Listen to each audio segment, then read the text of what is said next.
Hi guys, this is 5.1B lesson for Math B, so go ahead and take out your notes. You should be taking notes as you follow along with this video. So we are going to investigate expressions with exponents by combining them through multiplication and division. Doing this is called exponent properties. This is kind of what we talked about before, how eventually we'll remember these exponent properties, but there are other ways to get to them by writing out our expression and then figuring out what these properties are. So if you forget what a property is, you can always then remember it just by kind of writing it out. So this first question, what does 3 to the 4th times 3 to the 6th simplify to? Choose all that apply and explain your reasoning. So go ahead and pause this video and think about this for a minute. What would 3 to the 4th times 3 to the 6th be? And go ahead and type in your answer. And remember, when in doubt, write it out. So I just wrote out 3 to the 4th times 3 to the 6th. Now go ahead and type in your answer. Okay, so this could be rewritten as I have 1, 2, 3, 4, 5, 6, 7, 8, 9, 10 threes being multiplied together. This could be written as 3 to the 10th. Or if I were to actually multiply all of these out, this would be 9 times 9 times 9 times 9 times 9. And if I were to keep going, 81 times 81 times 9, this would get me 59,049. Other ways you could write this though, you see we now have we have 5 nines. You could also rewrite this as 9 to the 5th power. All of those are equivalent expressions. Okay, moving on to our next problem. Explain how to multiply exponents with the same base without actually expanding. Expanding just means writing it out. Use an example to justify your explanation. So how did we get from 3 to the 4th times 3 to the 6th to 3 to the 10th? If we're going to look at our exponents, how did we get there? And that's what this is asking. So when multiplying exponents, as you'll notice, we are just adding the exponents, but we're keeping the base the same. Remember that bigger number is what is called the base. So add the exponents, but keep the base the same. This only works when the base is already the same. The algebraic rule for this is called the power of products. So this rule states that if I have x to the power of a times x to the power of b, that will be x to the power of a plus b. So now we're going to simplify each expression, and as you'll notice, these now have variables instead of numbers. So our first one, if I were to actually write this out, remember, when in doubt, always write this out. If I were to write this out, I would have 4 x's multiplied times 5 x's, or I would have a total of 9 x's. This next one is going to get a little bit trickier because I have now x's and y's. When we're multiplying, it doesn't matter which order. Remember, 2 times 5 is the same as 5 times 2. So I can change around the order of multiplying and rewrite the x's next to each other. X squared times x cubed, and then times y times, y squared that was. So now if I were to think about this, I would have x times x here, and then times x times x times x, or x to the 5. All I'm doing is adding together the 2 and the 3. If I were to write out all the y's, I would have 3 y's, so y cubed. I want you to go ahead and try the next one yourself. So you can rearrange it and then write it out. Or you don't need to write it out, you can use the power of products rules. This would be x to the 9th times x, so how many total x's would we have? And then times y to the 7th times y to the 2nd. how many total y's would we have? We would have a total of 10 x's, and we would have 9 y's. So remember, x to the power of 10 is different from 10 times x. So we have to write it as x to the power of 10. So for these ones, I always want you to think about what would I have if I actually wrote this out. For 7, I would have 5 x's and another 3 x's, or I would have a total of 8 x's. For 8, I would have 40 x's and then another 3, so I would have a total of 43 x's. For 9, I kind of have to organize by what the bases are, because now I have different bases. I have a's and b's, so I would have a total of 9 a's because I have 3 and then I have another 6. And then I would have a total of 5 b's because I have 2 and then I have another 3. For number 10, I have 7 x's times another 7 x's times another 7 x's, so I would have 21 x's total. For 11, whenever there's numbers, we're just going to multiply whatever numbers there are. So for this one, there's kind of an invisible 1 here. It's kind of like saying 1 times 8 times a times a to the 8th times b to the 10th, and then times b. So we've just rearranged that. So this would be 1 times 8 is a to the first plus, and a to the 8th is, I now have 9 a's, and then I have a total of 11 b's. Same thing with 12. In parentheses, there's nothing. Sometimes eventually you will see a power here, but because there's no power there, we can just kind of reorganize this. So this is saying 2 and then times 4. I kind of like to cross them out when I reorganize it. Times x squared times y cubed, and then times z. So 2 times 4 is going to be 8, and then I would have a total of 3 x's. If I were to write all this out, I would have a total of 4 y's, and then I would have a z. So this would be our final answer there. So for 13, I want you to try this on your own and go ahead and type in your answer.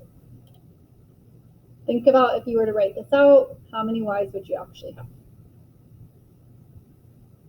In this case, you would have a total of 16 y's. If you were to write them all out, you'd have 16.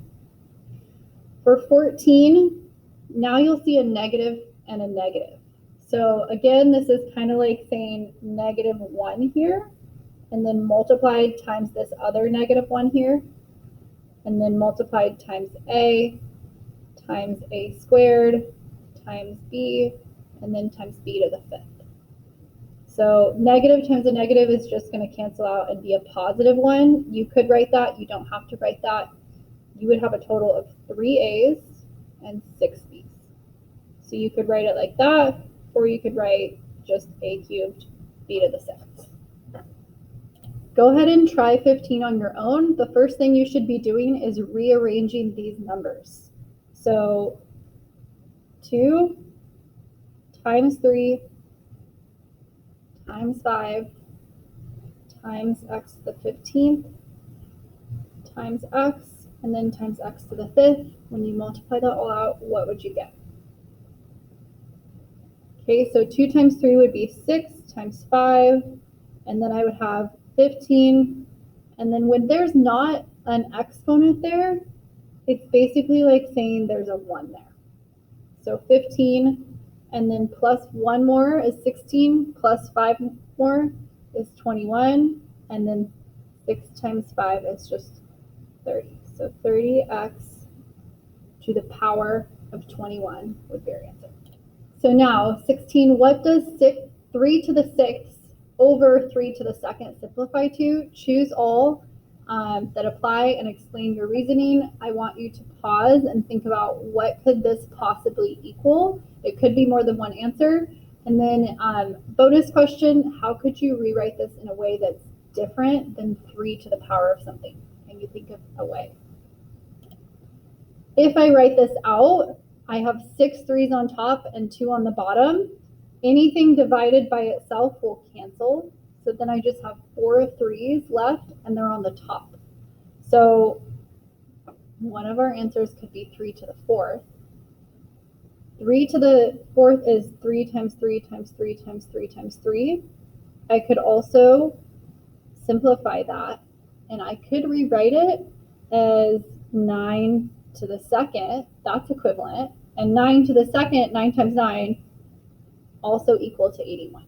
So both of those would be our answers there. So now it's asking, explain how to divide exponents with the same base without expanding. So we wrote it out here, which is okay, but if it's like 3 to the power of 92 over 3 to the power of 87, we don't want to write that out, right? So the rule here is if we had 3 to the power of 6 over 3 to the power of 2, and that got us 3 to the power of 4, we're just subtracting the exponents there. So this was subtract the exponents and keep the base the same.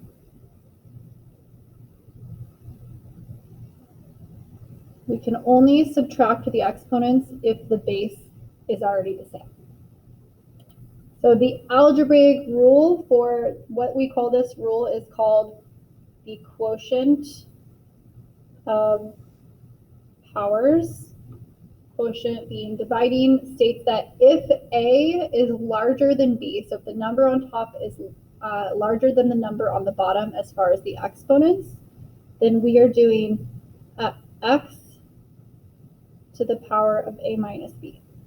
If the number on top is smaller, then this is 1 over x to b minus a. So I know this is a little bit confusing, but if a were less than b, an example would be, instead of having 3 to the 6th over 3 to the 2nd, this would be 3 to the 2nd over 3 to the 6th. So then I would, if I were to write that out, I would have 1 over 3 to the 4th, because when I cancel, I would still have 4 3s left, but they would now be on the bottom. So rather than kind of think of it like that rule, I like to think about what would I have if I wrote this out, and then that would simplify. 3 to the 4th is 81, so that would actually be 1 over 81. Okay, so in the algebraic rule, why is it important? So the quotient, if A is greater than B or A is less than B, we kind of just covered that. Think about it if you were to write this out. So simplify each expression here. At this point in the video, if you're feeling comfortable with this, I would really encourage you to pause the video and try some of these yourself. I'm going to try and go in order here, so I would try number 20 yourself, then number 21, and then that way you can just check your answers as we go. So for 20, if I were to write this out, I would have 10 x's on top and 2 on the bottom. 8 of those, 2 of those would cancel. So I would have x to the power of 8. I'm just doing 10 minus 2. For 21, a really common mistake that I see is that we think that we're also subtracting the numbers. We're not. So go ahead and separate the numbers if it helps you. This is 4 times a to the 6th over 8 times a to the 11th. 4 divided by 8 will simplify to 1/2. And then a to the 6th over a to the 11th, I have to think about where am I going to have more a's. If I were to write this out, I would have 6 a's on top and 11 on the bottom. So 1 over a times a times a times a times a times a times a, and then 2 over 3, 4, 5, 6, 7, 8, 9, 10, 11. Now I can cancel 1, 2, 3, 4, 5, 6. I have 5 a's left on the bottom. So my answer here is 1 over 2a to the 5th. Obviously, we're not going to write them out every single time. So this is when you go back and you think, okay, 6 is on top and 11 is on the bottom. I'm going to have more exponents on the bottom. How many more? That's where I'm getting the 5 from. 22, I want you to pause and try this one on your own. If you get stuck, you can just write it out. So if we wrote this out, this would be 15 times n over 3 times n times n times n times n. I can simplify. I know 15 over 3 is just 5 over 1. And then one of those n's will cancel. So I have a 5 on top, and I have n cubed, or n to the power of 3, on the bottom. Again, try to pause the video for 23 and try on your own how many x's would cancel. So I would have one x cancel, but I would have more x's on the top. So I would be left over with 7 x's on top. You could also do 8 minus the exponent down here. If it doesn't have an exponent, it's just 1. And then 2 stays on the bottom there. 24. I would have 7 a's on top and 1 on the bottom. So if I were to cancel, I would be left with 6 a's on top. I have more b's on top than the bottom. So b to the 10th over b to the 3rd, this is just saying 10 minus 3. I would be left over with 7 b's on top. And then this c doesn't go anywhere, right? It stays right there, and I have nothing to cancel it with. So it's c to the 2nd. 25, what I can do here is I can first simplify the numbers. 2 over 8 is the same as 1 over 4. And then m to the 5th over m to the 3rd. I am going to be left over with 2 m's on top. And then n to the 3rd over n to the 2nd. I'm going to be left over with 1 n on top. And then I still have that 1 over 4. So n to the 2nd times n over 4. That's where we're going to end today. We're going to do the rest of these problems in class together. So if you want, you can try these on your own while the lesson's fresh, or you can try them in class.